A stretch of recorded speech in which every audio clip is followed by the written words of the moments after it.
Ladies and gentlemen, what's going on? You know how we get down. You either get right or you get left. We're in the birdcage today. Hey, we're going to be talking a lot of Falcon football today. We've had a lot going on this offseason so far, but sit back, relax. We got you covered. But before you get comfortable, I need you to hit the like and subscribe button on the way in. We got some things we're going to discuss. Let's get to it, y'all. Okay,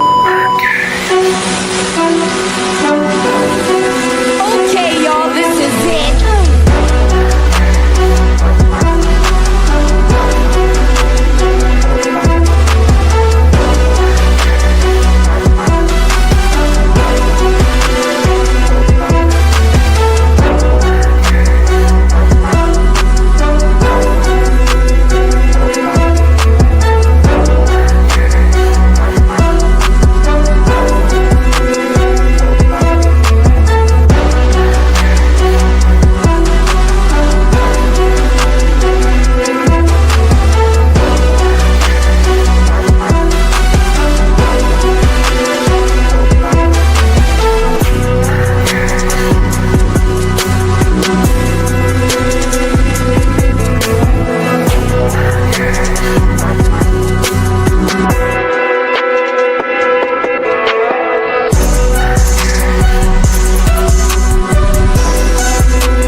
What's going on, ladies and gentlemen? You know how we get down. You either get right or you get left, and you're going to go ahead and get right. Get in the building today with your boy, the historian. We're going to have some folks that's going to come in here today, and we're going to get after it as we always do on the show. But before we get to it, man, we got to sit back and just laugh right now at Saints fans.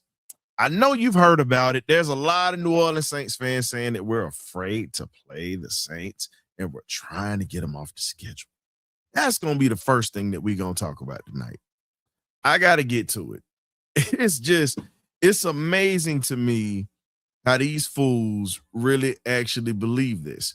I got to bring this up. Why in the hell would we try to get out of playing in a rivalry game? I need somebody to answer that for me.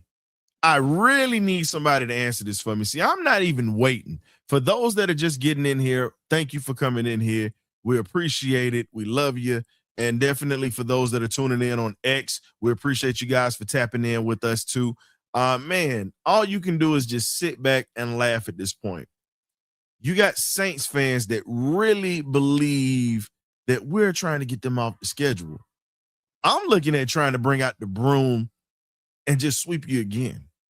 I'm not looking at all the other foolishness that comes with it. This is just, as we would say, this is just noise. This is all we hear is noise. But, you know, in my eyes, I honestly believe that they're really trying to get us off the schedule if we're going to sit there and be honest about it. I'm not going to sit back and say that we're afraid because just be honest, man. What do we have to be afraid of? We own the series. Just what it is. We actually own the series. And I'm at the point where I think it's hilarious that you have individuals that really believe this nonsense. I've argued with Saints fans for the longest. There's a guy you got in the Saints' eyes or whatnot. It's a podcast that I talk to. He'll definitely pop up in the chat. I'll bring him out for y'all, but I keep that in the cut. But I mean, it's a lot of people that really believe this buffoonery because that's really what it is. That's really what it is at this point. And I think it's crazy that we have folks that are really bringing this stuff in here. That's just me. All I can say right now is, look, there's no fear in New Orleans. We pretty much are really one of the best teams. I'll be bold to say it. I think we're the best team in the division. The problem with the whole thing is we have not put everything all together at this point. That's how I'm looking at it.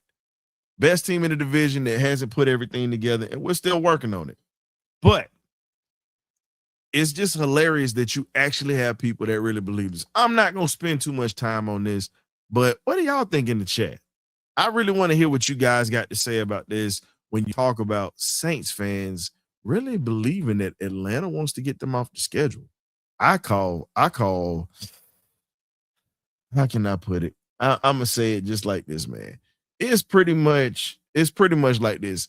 They want to kick feces around. But most of the time, when they open their mouths and they say stuff like this, it pretty much sounds like a fart. That's what it sounds like when it's coming out your mouth. I'm just gonna be honest with you. It sounds disgusting. That's what it sounds like when the Saints fan says, "Oh, the Falcons want to get us off the schedule." Hell with y'all. We're gonna kick y'all ass anyway. Now, get into it.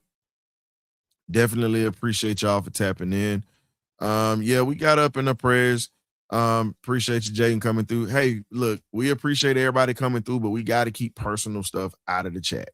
Like, you got some people that are entertained by it, but we got to try to keep it about the Falcons and just really what we got going on. No disrespect to anybody that's going through anything. We pray for everybody, but there are some people out here that really come in here just to troll and do all of that. Leave your personal stuff out of the chats for us. We definitely are going to keep you up in the prayers, but we kind of want to alleviate that because we've had to get rid of some people because of that. So thank you. What's going on? Shout out to GA Texas boy. He's doing his thing on his podcast over there, man. You guys got to check him out. Definitely doing his thing and whatnot.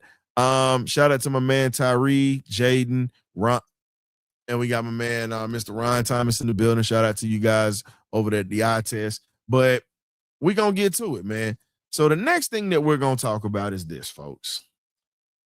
We got to really look back at everything that's going on. We're talking about OTAs cranking up at this point. It's one of these things that you got to sit back and you got to pay attention to. There's a lot that's going on when we talk about OTAs. I'm going to be joint soon enough, but right now when we talk about the OTAs and everything that's coming along with them, you got to look at it from this standpoint. Whole new team, whole new regime. And with this being a whole new regime and a whole new team, you got to pay attention to the messages. Kevin Stefanski is creating competition. No jobs are going to be handed to people. That's pretty much what you're seeing at this point. Again, welcome to all those that are in here. Please hit that like and subscribe button on the way in. Thank you. K-Dub, what's going on, man? Appreciate you for tapping in. We're getting ready to get into this next part where we're talking about the OTAs cranking up at this point. When we look at competition that's being created, it's been something that hasn't been here for a long time. We finally got a chance to have some real competition. We finally got a shot to be in a situation to where we can actually be excited about this team being in a spot to where guys can fight like cats and dogs for their jobs, and that hunger is going to transition into this season. So excited about it, but got something that we're going to play, and we're going to talk a little bit about it. But the first thing we're going to talk about before we get to it, got to talk about the injury part of it. Kevin Stefanski kind of alluded to it a little earlier. I kind of recorded a clip earlier, so you guys take a listen to Kevin Stefanski on injuries for players, and then he specifically spoke on Billy Bowman, and we're going to talk about that in a second. Here you go. Yeah, good question. I'm not going to go through each person. I would tell you everybody's doing really well. They're all in different stages of what they can do and when. You'll see some guys when we go to individual go off to the side and do some individual work, but everybody's on a good timeline. Very pleased with how they're working. So that's pretty much him giving the whole spiel on everybody that's going through injuries and is coming back. But this is what he spoke on specifically about Billy Bowman at this point. So you guys can have an idea of where he stands for right now. You think we're going to see him at any point the OTAs, or you'll see him out there, going through walkthroughs right now, working off to the side, but he's doing really well. So he's not all the way back, as we already knew. K-Dub, Stefanski pretty much let folks know that he's coming along, but he's not where everyone thinks he is. What is your opinion about him getting back with the Falcons during possibly the middle of the season, or even hell, close to the end of the season at this point? What is your opinion on that? Well, like I said, I don't want him to rush back in any means, but like I say, man, continue to get better and trust the training staff and the people that are in charge at Flowery Branch of your health. And like I say, take it easy though. We got guys, we got reinforcements there to help you out. So I just think that it's positive to see him on the field, even if it's through walkthroughs. But even though he's younger, he'll heal quicker than Kirk Cousins did from the injury. But you don't want to rush it because we've seen what happened with Kirk Cousins with, under fire and a lot of pressure and movement on that Achilles. So, and he plays in a position where, you're doing a lot of moving around and change your direction, trying to go and hit people. So I just want him to rush back, and I want a full to health 100% Billy Badass Bowman instead of just a 75, 80%, and you're trying to rush back Billy Bowman. So that's what I think he should do. And I'm glad to see him on the field and then see his progression to where he is right now. So I guess our training staff and management, training and recovery staff is doing a lot better job, because at first we wouldn't even see these guys. They just like was missing in action. So still trying to hear about the Troy Andersons and all that of the world. They're still going to be on the roster moving forward. I worry more about those guys than Billy Bowman, because I'm trying to figure out if they're going to be cut, if they're going to be roster spots that they held up last year that will be available this year for guys. Mm-hmm. And the thing that I look at when you talk about how everything is going, when we talk about these players that is coming off injuries, Braylon Trice, no one said anything about Braylon just yet. That's another guy that we're still concerned about at this point. And when you look at everything that we have going on, I really believe that we have individuals, like we said, we're still waiting to tap into some things, but I'm looking at it from the standpoint of this, K-Dub. I'd love to see Braylon Trice get on the field. Hopefully it's not a wasted pick, because he's gone 2 seasons without playing because of injuries. Man, that bolsters our depth at that defensive line, because I've been preaching depth here for years, and we finally have a little bit. I think he could add a little bit more to it, but we have to see how he's going to come off the injury, because again, he has yet to step foot into an NFL game. And, speaking to Dewey McClain earlier today and a couple of other former Falcon players that we kind of talked to, because we got something we're working on, I'll say this. It's a lot different with preseason speed than regular game speed. And you've had season speed and then playoff speed. And, Dewey McClain spoke on that. The late, great Franco Harris talked about it in his career, because, he practically stayed in the playoffs this whole time he was a player. And he said it was a big difference from the preseason to going into the season when you've never played. So I would love for him to get in, get his training wheels, put the training wheels on him, get him acclimated and turn him loose if he stays healthy. But we've had other shows talking about Troy Anderson, and it's people that's got that belief in that dude. And I'm like, I don't believe in him at linebacker, but I believe in him as an edge rusher because of his speed and his size. I think if you use him as an edge, I think he's more of a weapon for us opposed to him being a linebacker. How do you feel about these guys that are coming off injury that we're talking about right now? And these two specifically, what do you think they could do and bring in to this defense when it comes to depth and coming off an injury? And once they get their stride, how do you think they could help this defense if they're retained for this season? I mean, if they're retained, I just feel like they'll just be part of a rotational piece. But I really feel like Trice may make the team based upon, you got, basically a defensive staff loves this guy. I mean, every time he is available and healthy before he gets injured, it just all you hear about coming out of camp is how Trice is dominating You got a little fuzz on your mic, my guy. It's actually buzzing right now. So I'm gonna have to pop you out and pop you back in. Try to come. I'll bring you right back in or whatnot so you can finish your point. But while we're waiting on K Dub to get back in, the Atlanta Falcons, it's just talks right now. It's not full time. They're actually considering right now. There's a reuniting for a free agent by the name of Joel Bitonio with Bill Callahan that was in Cleveland with him. It's a chance that that could happen, but I think they could bolster the depth. But getting back to what K Dub was saying, because we'll get back onto it. Now go ahead. No, I was just saying that out of the two guys, I just feel like Troy Anderson. Just my opinion now. This is Yep. K-Dub, but in my opinion, Troy Anderson, I love for him to make the team. I mean, I just feel like he will be a solid rotational piece if he can make the team. To like you said, Mhm. be in the pass rush room. That's it. You just another piece. But I feel like you get lost in the shuffle with all these guys we bring in, and you just don't make the team this year. But I do see Trice having one more opportunity. This is his last shot because of the staff loving him, that defensive staff, not really the whole staff, but the staff that was there with him last year. They just kept saying glowing things coming out of camp before he got injured. So I just feel like they think they got something there that they can keep him healthy. But this is his last opportunity in Atlanta. But I do think they'll find a way to keep Trice. But I think Troy Anderson doesn't make the cut moving forward. He gets lost in the shuffle.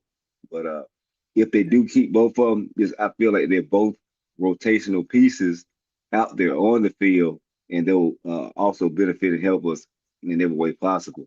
Like I said, Trice as a defensive end and Troy Anderson as a defensive end. So we'll see how many defensive ends they keep, either right or left, which side they want to play, and we'll figure out how that goes. But that's my opinion on the subject.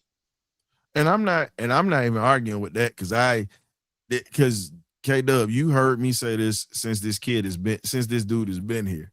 No, I'm not the biggest Troy Anderson fan, but the one thing that that I've spoken on for years, and the Falcons just seem to be oblivious to it. I'm like, look, when you're a linebacker, you have to think, process, and react all in one motion.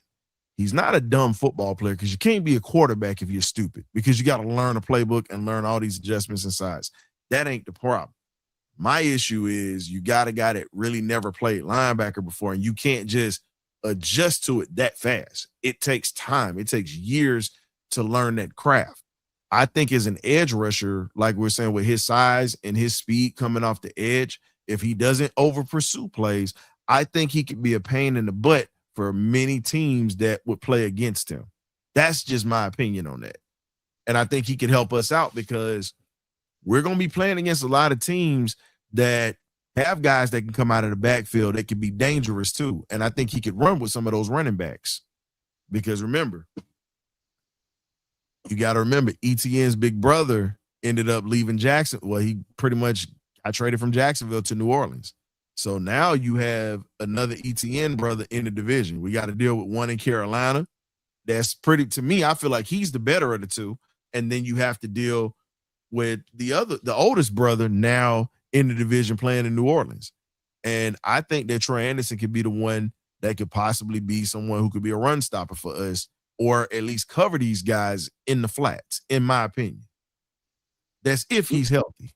Yeah, I mean, he can do a lot of things if he's healthy, but he's shown his track record is to be not healthy. So, Yeah. like, it's the same thing we're dealing with the quarterback. His history, his injury history is checkered. Even though, I still support him, but yes, I'm sure there's the same support for Troy Anderson. It's people that love Troy Anderson want to support him, but that's just my opinion. Just like a lot of people opinion that Tua will start and take the job from Penix. That's just their opinion. So we'll see what happens. I think Troy Anderson is a decent player, but I think he has a lot of learning to do, and he was trying to get over that learning curve, but the injuries has really set his career back, in my opinion. But Yeah. we'll see what this defensive staff can pull out of him and try to get him a part of our rotation and get him able to get something out of this, get some kind of reward out of drafting the guy. Something out of this deal instead of squeezing the lemon and not getting any juice out of it. So that's Yeah. what I think the coaching staff would do. But we'll see moving forward what decisions they make. I think in that situation, when we sit back and say it, with the situation with Tua and Penix, it's a flat out quarterback competition at this point. The only thing that Tua has over Penix right now is he's not coming off an injury. And the other thing is he played in a system that was very similar to what Stefanski likes to run down in Miami. A lot of this, the only thing that's different is pretty much the calls. But when you talk about the formations and the sets, that was probably why Ian Cunningham and those guys went after Tua. But I still think Penix has a little bit better of a grasp of the locker room. And I think Tua has to earn that. But the good thing is Tua came in with the attitude and he says, I don't mind being a backup. If I'm a backup, if I'm starting, but I don't mind helping Michael out. That is something that we did not get with Kirk Cousins. It's a totally different energy. So reading that in the article and hearing him say that in the press conferences really showed me, okay, we got a guy that actually he's a selfless guy. And everybody that's played with him, you talk about Alabama, Miami, they've talked about that. And we're going to get into the quarterback situation, but you got to respect the guy that comes in. Yes, he's going to say the right things, but the one thing that Penix came out and said, he said everything that this guy's done since he's been here, he's been cool. He's been everything that he says he was going to be, he's that. He doesn't want any turmoil in that locker room. The man just wants to play. So, truthfully, we got two quarterbacks that a lot of folks have given up on, just to be honest. And most of these guys just want to play. But we'll see how that goes. But I'm going to bring this up, K-Dub. This is a gentleman by the name of Mr. Joel Bitonio. And he played for Callahan. He also played for Stefanski in Cleveland, and he was a very solid guard.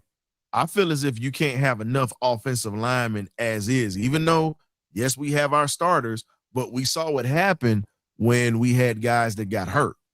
I think bringing him in and reuniting with Bill Callahan also helps this offensive line room in a big way. How would you feel if you were able to bring that in? Because remember the last time we brought an offensive lineman from Cleveland in, we went to the Super Bowl.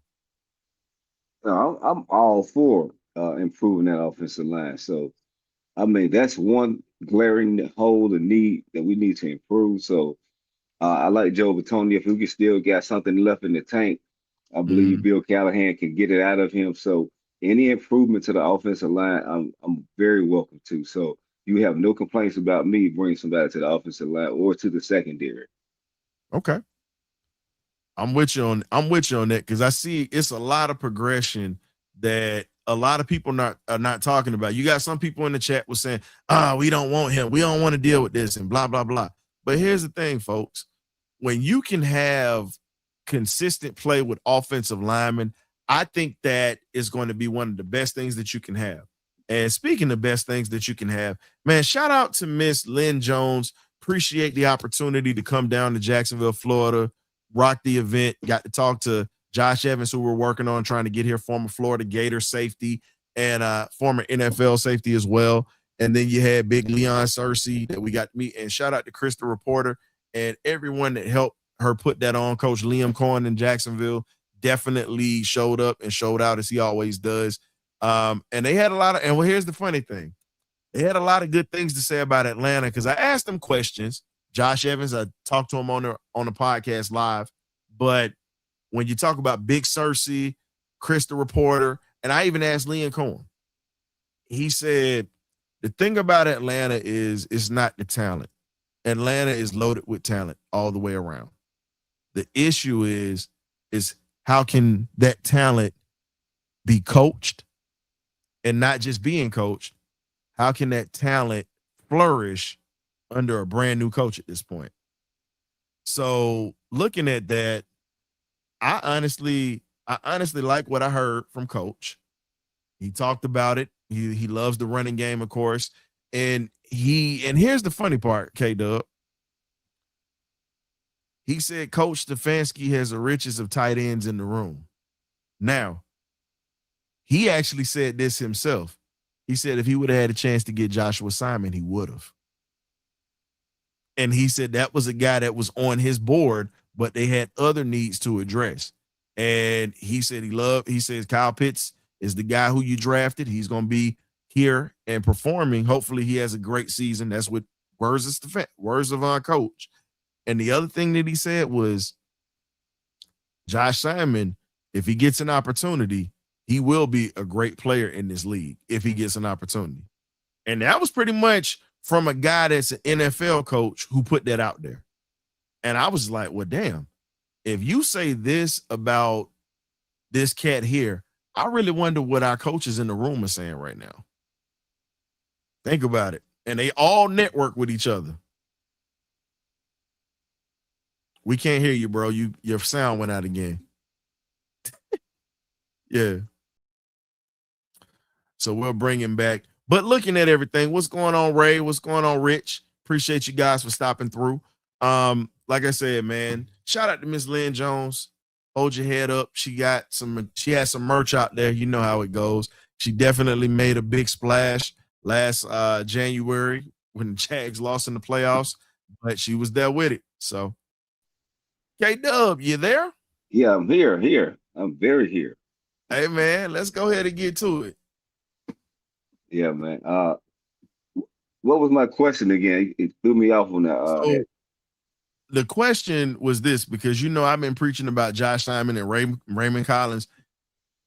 Coach Cohen had a lot of great things to say about the Falcons. He didn't say anything negative, of course he's not, but you know these guys network with each other. He said hands down, Josh Simon was a guy that he looked at and he said, you guys are fortunate to have a player like that in your locker room. If he gets the opportunity, he's going to be a great player in this league.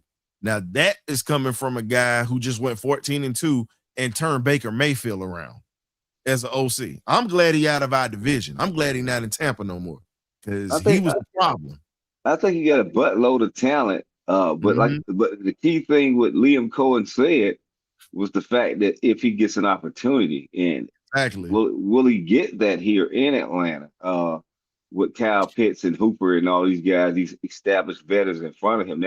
Now, if we have some injuries down the pike, down the season, I don't know, or something in the training camp, then he could get an opportunity to come up and make a name for himself. But we'll see if that opportunity presents itself here in Atlanta. But I think he'll be a great player or a pretty good player in this league, but it may be elsewhere here than here. But we'll see if that matriculates. But that's just my opinion on if he's going to have it here. Now, if he has it here, I do believe in what Coach Liam Cohen is saying and you are saying, because I did see him play a lot at the University of South Carolina. So, I mean, I'm a believer, but like he said, the key thing is if he gets an opportunity, because you have established guys that are established in the league and higher draft picks, people they're paying a lot of money to, and if they really felt like Simon was the guy that they wanted to go with, they wouldn't have never put their franchise tag on Kyle Pitts and let him go out there and hit that market. So we'll see how that unfolds moving forward. But it's interesting to look at the tight end position, also the wide receiver position, and also the quarterback. And all. It's a lot of positions. It's just a very interesting time of year to be a Falcon fan, because there's a lot of camp battles and position battles going on because of a new staff, a new head coach coming in. And the funny part about it was Josh Evans, former NFL safety and Florida Gator, good friends with Kyle Pitts, by the way. Meant to tell you that. Good friends with Pitts. And he talked about it, and he said this has got to be a year that he steps up and he plays well. Now, if y'all don't believe me, you guys can go check out the interview. I did a live interview with Josh Evans and a couple of those guys last Saturday. It is on the page. Definitely will play the clip, but this is the one thing that he agreed with me with. Majority of the talent in the NFL, and it's a lot of great talent, never gets off the bench because of how a franchise drafts players, and they don't want to be wrong about players. Now, that was something that we spoke on because, again, you got Hall of Fame talent that's sitting right on the bench. The problem is they just don't get the opportunity. And that was something that Josh was saying It's all about money, it's politics, and there's so many other things that go in it. It's not that guys can't play and guys are not great. It's all about who's getting paid the most at the time, because it's just like us buying a car. You're going to try to get the most out of your car. And if you spend a lot of bread on your car, you're pretty much going to put yourself in a position to where you're going to try to get every mile out of it before you get rid of it. And Kyle being a first round pick, we weren't going to get, first round pick in the 4th spot. We weren't going to get that much for him. And yes, his numbers increased this year, but we got to get more out of him this year. So if Kevin Stefanski can do so, I think that benefits Atlanta's offense as well as this franchise, to where you can start focusing on other positions opposed to the tight end position. But focusing on some things, we got Gray Beard in the building. What's going on, man? What's going on with y'all, man? How y'all doing? I know you ain't on the clock and doing this. Hell no. Be careful out there in that traffic, man, please. Because look, we are not responsible for anything that happens if GSP pulls your ass over, or we ain't trying to think of the worst. But damn it, please don't get in no trouble out there, man. I got you. Just enjoying the premium content. That's you playing with fire there, man. We don't need to see no pit maneuvers on here on live. I'm trying to tell you. Man. Hey, K-Dub, we already see that Nolan Smith got arrested this week for going 130 something miles an hour. What? I'm trying to figure out why this man going over 100 in Tweed County. Because when you buy these $200,000-$300,000 cars, man, they be wanting to test them. That's why don't buy that. Go buy your old Cadillac. People who know who Tweed County is, man, you just do the speed limit. Man, it's the car, man. It ain't the county. It ain't the county. It's the car. I'm telling you. These cars go. They making these cars behind the car. They making these cars go 200-300 miles per hour, man. Come on, man. But the problem is, when you're young, you stupid. It's just really, you make a lot of dumb decisions at that point. I wouldn't even bought the car. Here. But here's the thing, though. We grew up in a time where old school Chevys, Buicks, Regals, Cadillacs, sitting on them things with the beat in the trunk. That was us. That was ours. These kids now, they want Hellcats. They want these Lamborghinis. They want cars that's gonna break the sound barrier. Tickets. They want to get locked up. I know. It's okay. True. Hey, I'm with. We got noise complaint. They got noise. We got noise complaint. They get freaking we did get a noise complaint. We did get noise complaint. We did get that. Hey, but the crazy part about it was a lot of us was you had some that had the muscle cars, but everybody was riding around in cars and they made them look like apartments in the house too. That was the thing. Comfortable seats, got the flat screen TVs. Like, every generation is different, but these kids, like you say, they want tickets and they want Hellcats. That's just what they want. I mean, man, I'm just glad he didn't get injured, and I'm also glad he didn't injure nobody else. Because we'd have been saying we got another Henry Ruggs situation on our hands. God, we don't need another one. We don't need another one. Hey, man. I ain't coming for no foolishness. Hey, man, that's just I'm with you on that, Bernie. I ain't coming for no foolishness. And that's just what you're doing. Hopefully, somebody like Jordan Davis, somebody gonna get on him, man. Get your go get you a tricked out minivan, man. I don't think he got kids, dude. Actually, I think he does. I don't need no kid. I don't need no kid to get on tricked out minivan. Hey, K-Dub. Hey, look, at this point, you might as well just go ahead and start calling these kids this at this point. Just Catch two, baby. might as well start calling them that, because they ain't thinking. Like, you've seen Henry Ruggs go to prison for hitting somebody with a car and killing someone. God rest that young lady's soul, and God bless the dog too that he took out. And then you got your teammate. You literally had a teammate to die in a car accident.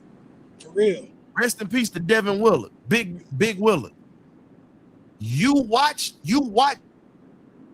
how did that program when Devin wasn't there. You were there. So again, it's really not gonna click. And I hate to say this, football players at Georgia are disciplined. on the football field to ball out and play hard. But when it comes to these Off the cars and understanding what speed limits are, they are reckless. I just don't get it, man. I just don't get it, man. I don't. But like I said, hopefully they can wake them up. Maybe it might. If it don't, hey, that's your ass, Mr. Postman. Nah, it gonna be work because this man trying to get an extension on the contract, man. You can't bring this to the negotiating table. Just Hey, can't. K-Dub, pop out again because your sound went out just again. Yeah. But while we waiting on K-Dub, I got to bring something up because we got fans in here now before we get to the quarterback situation. And I want your opinion on this. And I'm going to put this out in the chat. You got the New Orleans Stanks saying that we're going to pretty much try to get them all off the schedule and that we're afraid to play them. When did we ever do this? Who came up with that idea? That's a rivalry. Why would you take a rivalry off the schedule? That's like Alabama taking Auburn off the schedule. At this point, that's like Dallas taking off the Redskins. Like, man, come on, man. Stop. I mean, but listen, it was really out there. It really was out there. Now, I just put the poll out there for you guys, and it's crazy to me at this point. It's crazy. I got to put this out in the chat so hopefully the folks can see this or whatever. So it's out there. So how do y'all feel about this? I put it on YouTube so you can actually see that, man. How do y'all feel about this whole situation, ladies and gentlemen? Cap. Call him okay. Cap. Y'all can put it in the chat, man. Yes or no. What's up, King? Appreciate you stopping through. But do you think the Aints are scared to play the Birds? And that's the reason why the propaganda started with us. They're saying that we're trying to take them off the schedule. Huh? Yeah, K-Dub. It's out there. You can look it up online, bro. It's crazy. How you going to take them off the schedule and out of the division? Nah, I just think. Bro, again, as I said before, yes, it's crazy, but this is something that actually came out. This is actually what came out. And we're hearing this, but I think it's funny to me. I mean, what they trying to do? Rearrange the division? You can't take us. So they trying not to play us, or we not trying to play them? Which one is going on? These fools are saying that we're trying to take them off the schedule and we don't want to play them. Listen, if it's any day that I live for, that's crazy, man. That's one of them games. I live to put my foot off in their ass. They gotta stop smoking. I'm trying to tell you. Hey, man, you know what? These Saints fans pretty much starting to become like test tube, baby. That's what they starting to become like. They really starting to remind me of test tube babies at this point. Robin, I've been listening to a lot of Robin Harris. Y'all got to forgive me for this, but I'm talking trash. But I mean, somebody they trolling. I mean, they troll. They do some type of trolling every year on us. So we already know what it is, but man. Hey, well, we gonna say this one time. Well, I'm gonna say this. We gonna say this one time for me, and then we're gonna go on to Falcon business. Back to Falcon business. Important Falcon business. Hey man, we just gonna do like Robin Harris say. I'll be waiting on this monkey ass. Yeah, we gonna be waiting on you. BTA, man. That's all I got to say. Hey, he said hey, like Robin Harris, I'll be waiting on you, monkey ass. Yeah. So let's get to it. The topic that a lot of folks have been wanting to talk about today, we got some situations where we're talking about quarterbacks at this point. So let's talk about how Kevin Stefanski is handling everything. The first thing we're going to talk about is what he said about Michael Penix, and then we're going to talk about how he's handling both quarterbacks taking snaps. This is what Kevin Stefanski had to say earlier. Since the beginning, his main focus is getting healthy, and he's doing that. Now, with that, he's able to do more and more football at the direction of our medical staff. So we've been working hand in hand with what that looks like. So you will see Mike out there, an individual. You'll see him in the 7-on-7s. He is not doing team periods yet, but that time is coming. And that was pretty much talking about Michael Penix coming back off of the injury, how they're taking their time with him. They're not going to rush him back. Yes, they want him to be healthy. He wants to be out there, and he's doing that, but they're not going to allow him to jeopardize his opportunity to compete for a starting job with Tua. But this is what they had to say about the quarterback room with the rotations. Very intentionally. I think it's our job. I think Tommy Reese does an outstanding job of making sure that we're intentional about how we want this to operate. And, one guy will be up first one period and then switch to the next period and rotate every single day and really almost every drill, because the truth is we're trying to get the best version of all of our players. So we want to mix and match guys in different spots. What do you want? So now that we're hearing it, they're taking their time with Penix. They're not going to rush him out there, as you can see. They're allowing him to go out, and he's able to do a few things. Of course, right now with 7-on-7s, they're not going to put him in any live fire. They're still trying to let their knee get right. But now that you're hearing that they're splitting reps, how do you guys feel about this quarterback competition? Because I see these two battling, but to me, I feel like the most quarterback competition isn't in that area.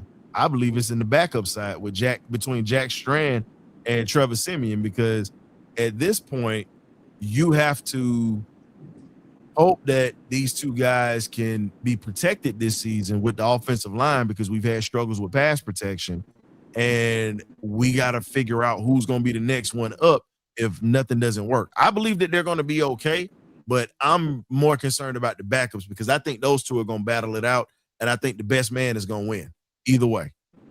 How do you guys feel about that situation? I'm not stressing about it. I'm more worried about the backup spot. How do y'all feel? Well, like I say, go ahead. For me, I would encourage to keep Penix out there on the field. I would encourage to be him making some throws to Drake and just getting back into the flow of things. That would encourage him to be. And I think any Falcon fan would be encouraged to be that. I think Coach Stefanski approach it right, man. I mean, if anything, his health should be the main priority for Penix. I mean, I have no objection on how he's approaching the quarterback situation between him and Tua. Let him split rep. Let him get who the best version. By week one, we should already know what we got. But I do agree with you on this historian. QB3 gonna be a battle. QB3 gonna be a battle. I've been hearing some things about Strand. I think Strand is gonna shock a few people. It ain't no shock. It ain't no shock if you're a college football fan. A lot of people don't watch college football like we do. Like, we will sit in the house all Saturday. If the Dogs ain't playing, we're looking at other teams, because again, you don't know who's gonna be coming to your squad, and you want to see other good competition. Strand is one of them ones that's dangerous. I'm just letting you know that now. But go ahead, K-Dub. How do you feel about the quarterback battle and in this situation?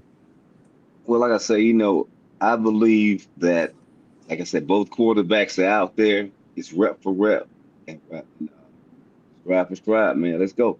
Every rep counts. So, like you said, I'm running my own race. Like I say, everybody's seen Penix out there.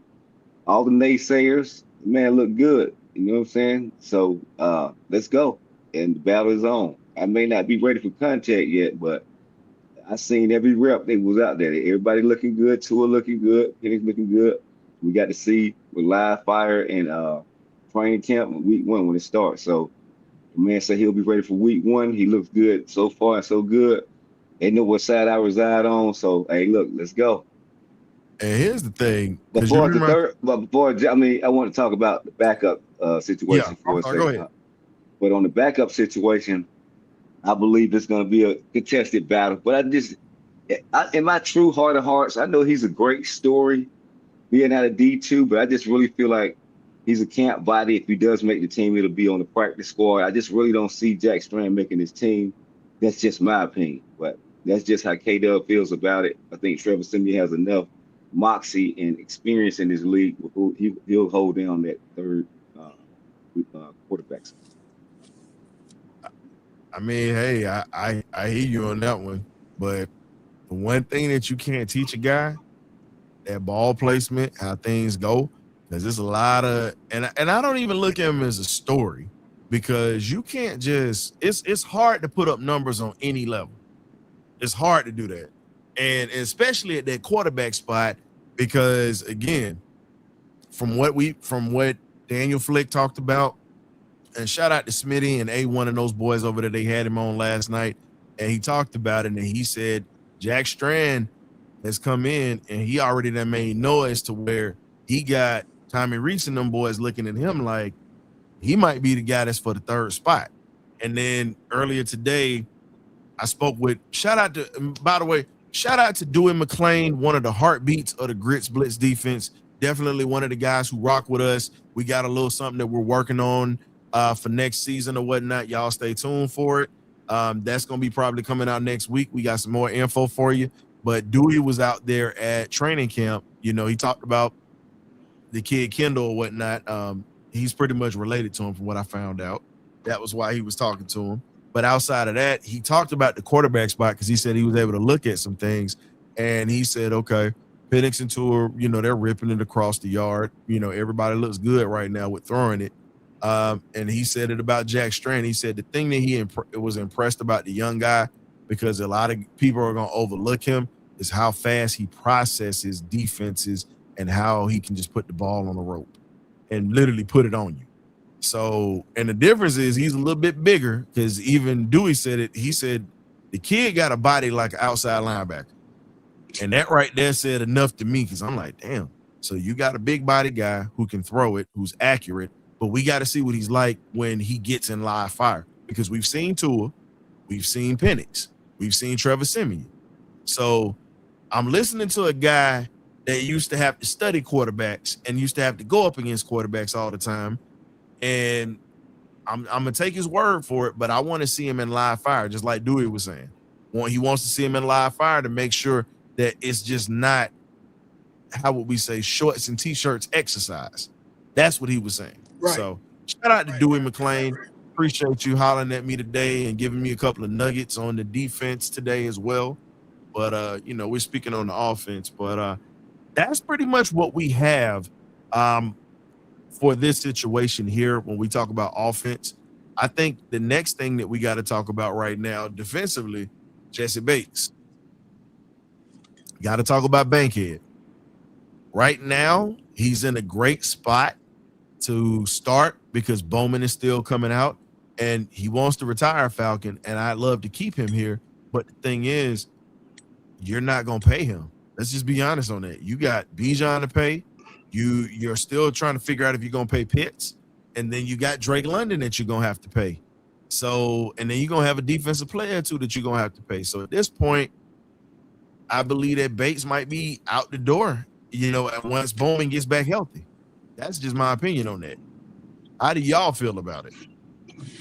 I mean, even though we're gonna have a good salary cap next year, I do agree. Some players ain't gonna make the cut, and I love Bankhead Bank, man. I love what he brought to this team when we first signed him. He's been performing good. We got him, but I don't think he's gonna take a team friendly deal. He's still gonna want another payout. So he gonna start week one because Billy Bowman is out. But when it comes down to about Gerard Ian Cunningham, Ian Cunningham ain't gonna hesitate. I'll put it to you like that. Not gonna hesitate. Cash it. What you got, K-Dub?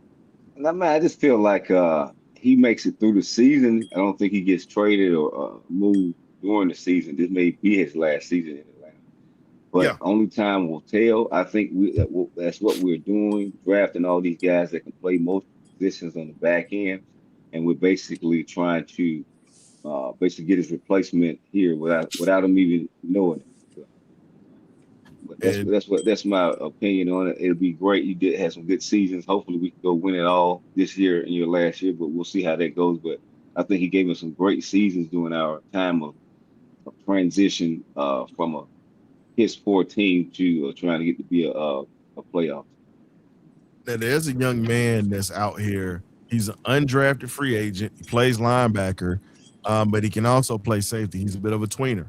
He's a safety slash linebacker hybrid. The guy's name is Daverin Rainers out of Kentucky, 6'2", 217 pounds. A guy that can play the safety spot as well as the linebacker spot. And when you look at what he brings to the table, he's one of those guys that is very consistent in what he does as a player. And when you sit back and you think about it, I would actually trust Olbrich, and I'm going to bring up some footage for you because, like I said, I'm not just going to talk about a player and not bring up the footage for you because, again, when you sit back and you think about Jeff Olbrich and what we do with this defense, he loves hybrid linebackers. He does not like just the traditional hand on your knee pads, go downhill, make a play. He wants guys that are going to be able to play. He wants guys that are going to be able to pretty much do some things. But this is pretty much who we're talking about right here. This is right here. There's the 7. So as you can see, gets downhill, gets in the gap, and he actually makes the play. Rainer's a tweener. I think he gets up to probably 225, and he's going to probably end up getting plenty of safety as well as outside linebacker. But the one thing we know he's going to be able to do, he's going to play special teams very well too. And as you can see, great hands, great anticipation. Is he on So he's one. Did we get him as an undrafted free agent? Yes, we did. He's another one that we got as an undrafted free agent. So when you look at him, he's one of these guys. He had 30 starts. My man Clint Gross. Shout out to Clint Gross who broke this down because I actually had the numbers up. He says 239 tackles. He had about 245, just to be honest. 20 tackles for 7 sacks, 9 pass breakups, and 2 interceptions in his career at Kentucky. Now that's not even talking about the plays that he makes. That's not even talking about the plays that he makes as a special teams guy. Yeah, Jeff George's son is still there, but to me, like I said, Jack Strand's gonna beat him out. I'm already putting my money on my guy Strand, but I'm looking at it from a standpoint of our defense is gonna be loaded at that linebacker spot, and I think the reason Olbrich is doing it is because of what happened last year. Exactly. You got your blinker on permanently in there? Because we keep hearing that click, click, click, click, click. Nah. Okay. I'm going to say, damn, that's a long turn. Hey, I'm about to go ahead and log off because I'm about to pull up to my apartment. All right, man. We'll catch you. Great bid. KW, I guess your sound's out again. It's StreamYard is StreamYard in the day, as we can all see, ladies. Okay, hello. Hold on, fellas. There we go. You can hear Go me? ahead. Perfect. Okay. Now, the cat that I just showed you right there, he's definitely a tweener. Yeah, I got you. Go ahead. No, those are the guys, like you said, that Olbrich loves. He loves this. It was. I think he had it in the interview that he said he learned that with the New York Jets staff. So I guess that was Robert Saleh said, man, open up my eyes to turning safeties into linebackers. So now he just fixated on that. I mean, I'm praying that it works out for us in the long run. I mean, like I say, Agent Zero out there doing his thing. So he's doing a good job of it. So he's bringing in the guys from Oklahoma and this guy here out of Kentucky. So we're just trying to build athletic, versatile guys that can get up and move, man. And like I say, and also play in coverage. Also, not just come up and hit you, but also be outstanding in coverage coming from their safety background. So that's something that he learned from his days of coaching with Robert Saleh, and he brought it up in the interview. I think it was probably last year, but I do remember Olbrich saying that in a statement that that's where he learned that. Mm-hmm. And here's the one thing that nobody else is talking about, and this is between us. we're talking about defensively in that sense, but got to kind of mention Branch. Zachariah Branch was spotted today working with the ones. Past few days, he's been spotted working with the number one receivers. So that right there is a good telltale sign of a guy that we have high hopes for in this offense and what he can bring to the table. Yeah, I mean, I'm excited for Zach Branch. I always expected him to, the cream always rises to the top, to become running with the one. So it's no surprise to any dog fan that knows, his work ethic and his attention to detail and perseverance out there on the field. So the only thing that I wish is that he continues to stay healthy and don't battle with any injuries or anything like that, and just make it onto the field, because they trying to figure out what's the comp. They don't know. I mean, I know you're saying it's his grandfather, great uncle. It's exactly great, like that. Great uncle. I'm sorry, great uncle. Yeah.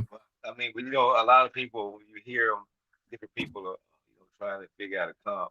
They don't know if they want to do Deshaun Jackson or Tyreek Hill. They don't know. So I mean, so many when people can't figure out who you compare you to, you're nasty. So that's the reason I compare him to Cliff, because that's who trained him. And if you actually watch and you watched him at Georgia, you watched how he ran those slant routes. You watched how Zachariah was dangerous at the point of attack. We both got to see that. And the thing is, I tell people all the time, what makes Branch dangerous is just like his great uncle Cliff, tough as hell. Think about that, bro. You think about this.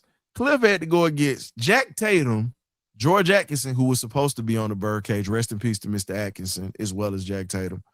We were supposed to get him earlier this year, but, unfortunately he passed.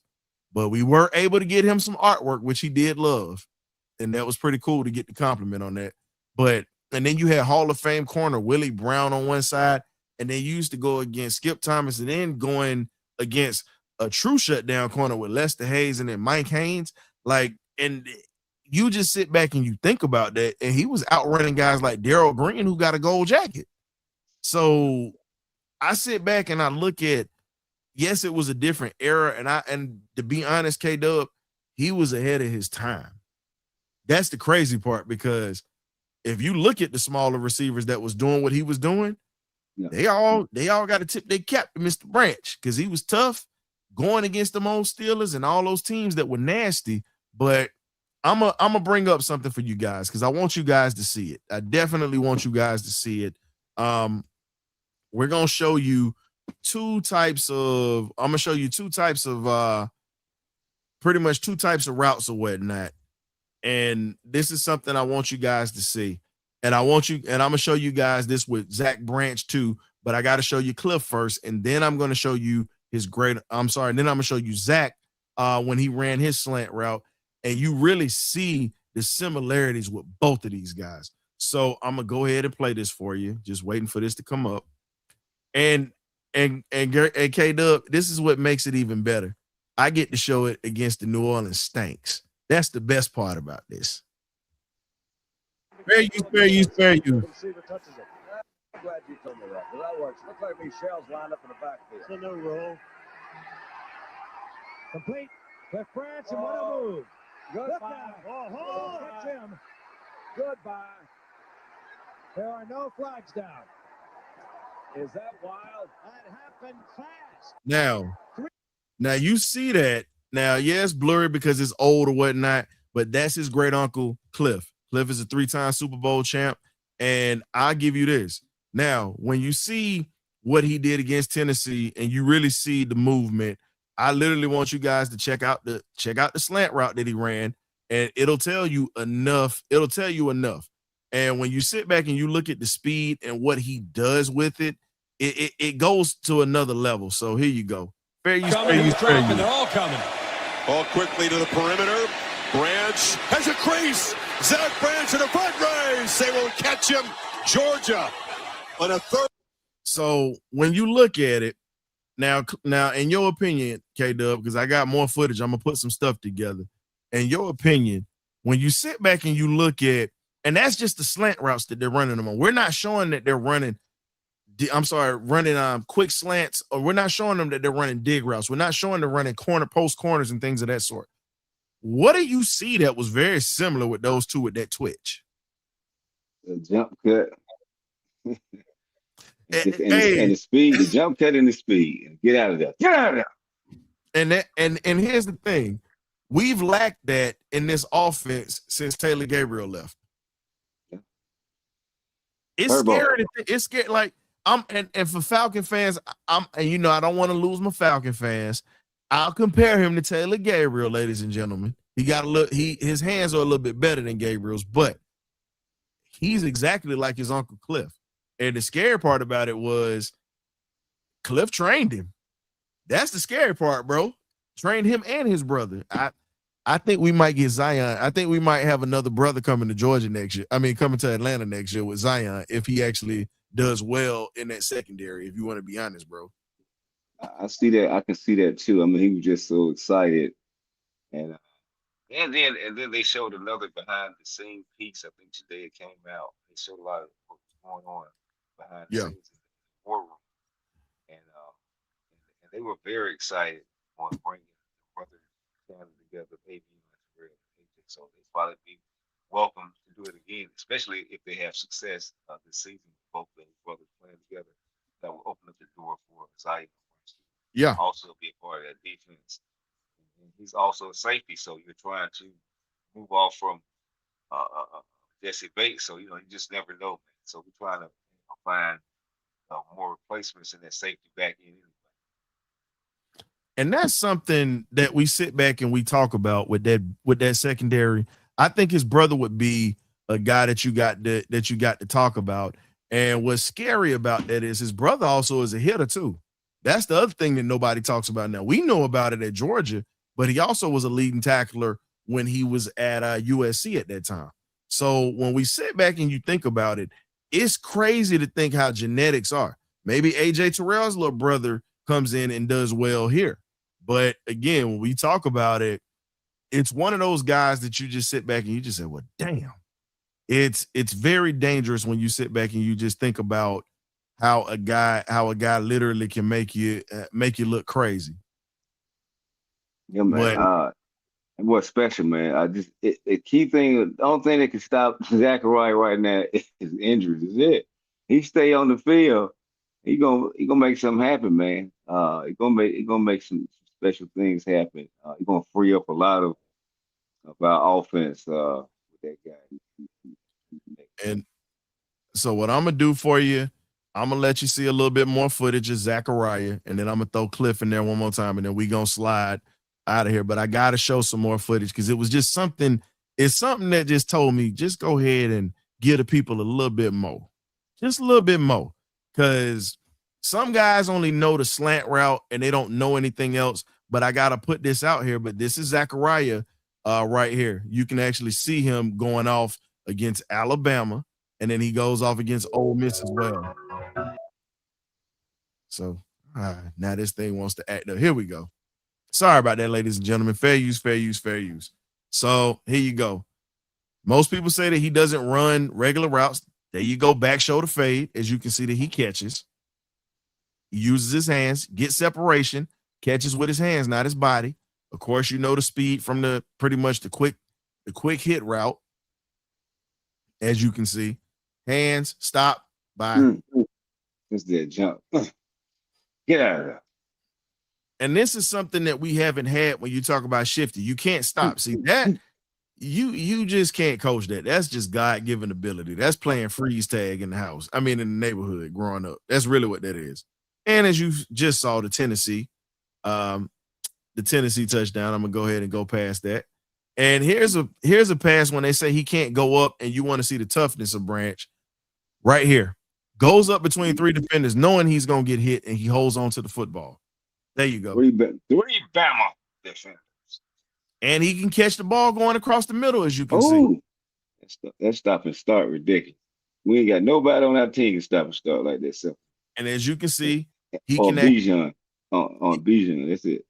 Yeah, he can make stuff happen out of nothing. Now, the next play, and I got to do this here because I hate the Florida Gators. You know I got to do it. him going across the middle and literally almost leaving everybody. But again, this is just what happens. He's a playmaker. Now, the next thing I'm going to show you guys, I got to show you guys, hands down, his great uncle, because his great uncle had the same thing growing up. Cliff, and this is why I keep telling people, it's like, oh, well, he's like this. No, the hell he's not. I'm going to put this up for you, and you guys can go ahead and take a look, and you make the judgment for yourself. So I go ahead and pull this up for you guys, because Cliff was one of the most dangerous players that ever played. Fair use, fair use, fair use. Speed kills.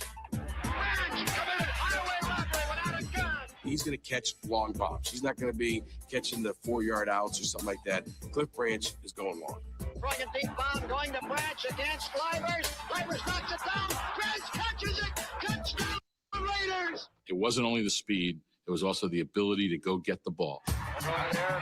And this is what makes him dangerous. And you sit back and you look at it, he adjusts to the ball just like Zachariah does.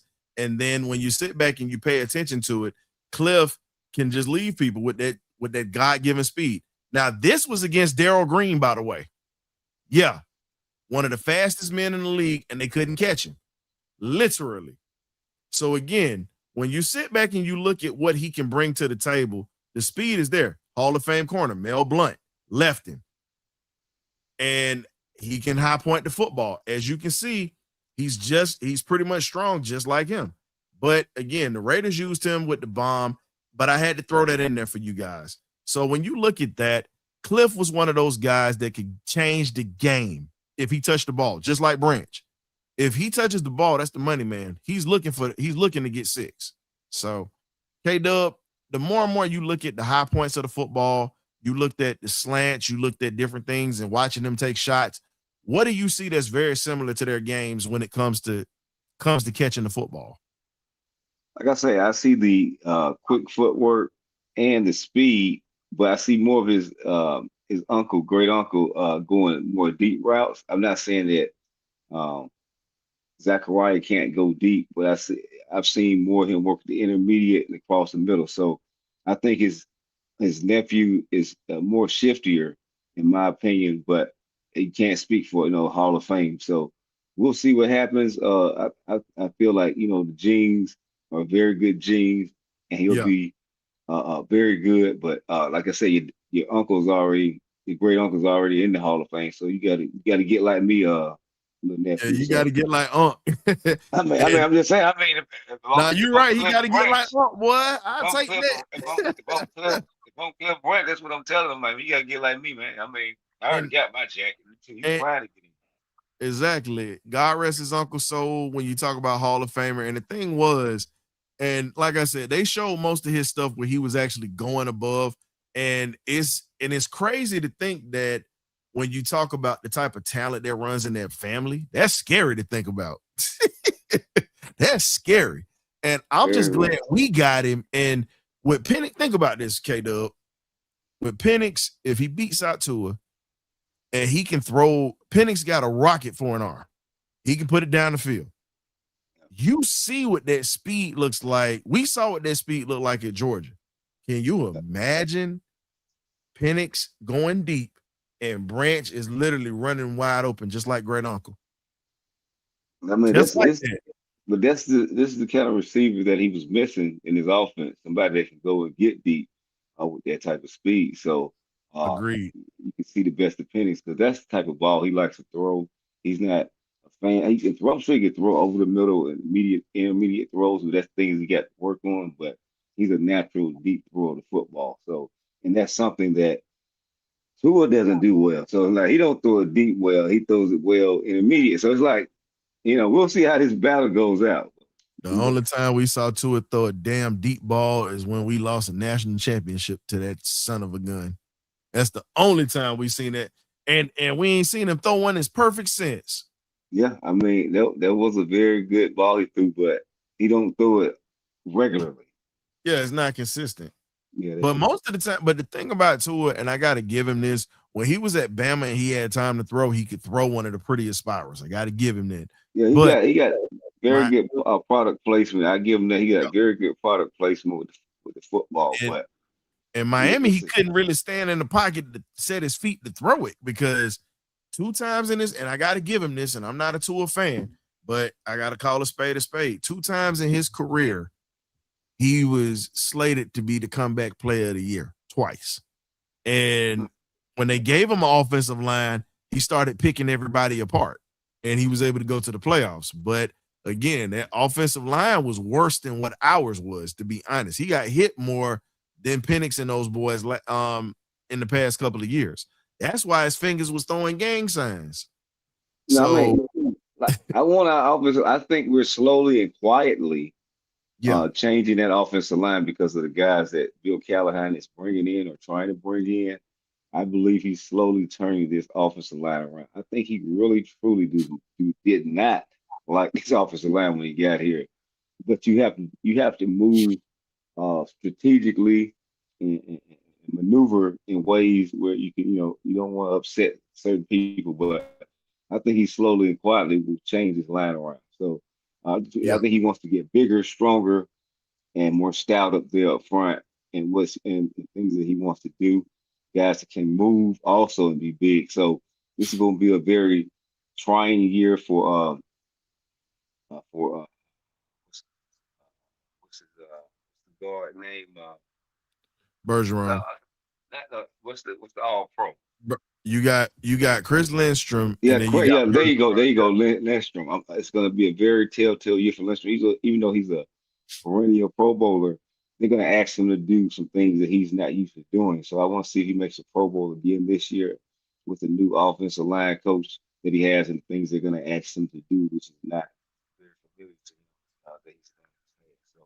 So we'll see how that moves and matriculates, but it's very interesting. But it's a little while away for football season, so it's got to go through the summer, and everybody want to get on these vacations. So we'll see how it goes and see how these guys develop throughout the off season.